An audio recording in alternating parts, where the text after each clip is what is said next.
मेरे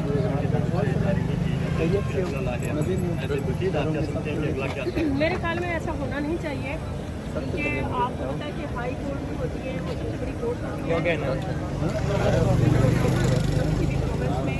high court की तरफ से जब वाज़ेह क्लियर जस्टिस साहब ने ऑर्डर कर दिए, तो मेरे ख्याल में उनके अब रिलीज़ होने में कोई ऐसी चीज़ आड़े नहीं आ सकती कि हम शेर अफजल साहब आज की रात जेल में। झंडे थोड़ा इधर करो, बात सुनो, झंडे हिलाओ जरा।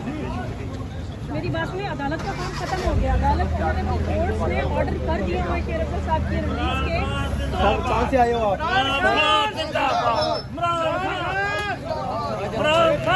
अच्छा, आप कहाँ से आए हो? क्या करने आए हो यहाँ पे? मरोवत साहब का रिहाई के लिए उसका इस्तेमाल के लिए ए खबर और लगमस का तक आयो सो खबर यो कहो मरोवत साहब बस सर आप कहाँ से आए हो? पेशावर। तो क्या करने आए हो कोट लखपत इस वक्त? मरोवत साहब के लिए आए हैं, बेचान उसको ले जाने हैं इंशाल्लाह। सर आप कहाँ से आए हो? बरकत मार्केट से। क्या करने आए हो? रात हो गई है कोट लखपत, क्या कर रहे हो? मरोवत साहब का इस्तेमाल करने के लिए हम आए हैं। मरवत साहब का इस्तेमाल। सर आप कहाँ से आए हो? मैं टेक्सला वाकैंड से आया हूँ। तो ये हम जब गिरफ्तार जिस दिन हुए थे उस दिन भी हम साथ थे, तो अभी भी हम जब से वो गिरफ्तार हुए हम लाहौर में हैं और इंशाल्लाह आज उनको लेने आए हैं और इंशाल्लाह लेके जाएंगे अल्लाह के हुक्म से। सर आप कहाँ से आए हो? क्या कर रहे हो यहाँ पे कोट लखपत रात को? मैडम आप रात को इस वक्त अंधेरे में कोट लखपत क्या कर रही है?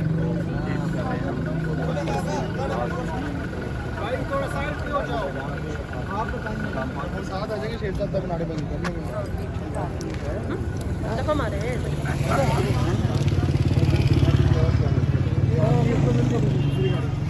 ये गाड़ी आ गई मरोज साहब को लेने के लिए।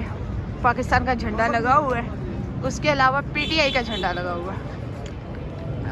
ये देख सकते हैं आप, हम अपने खान को देख सकते हैं। रात के इस पहर ये गाड़ी मरोज साहब को लेने आ गई है और ये पीटीआई का झंडा लगा हुआ है, पाकिस्तान का झंडा लगा हुआ है। और ये गाड़ी है जो मरोज साहब को लेके उनके भाई घर जाएगी इंशाल्लाह। थोड़ी देर में हम जो है वो खास मरोज साहब को रिसीव कर लेंगे इंशाल्लाह।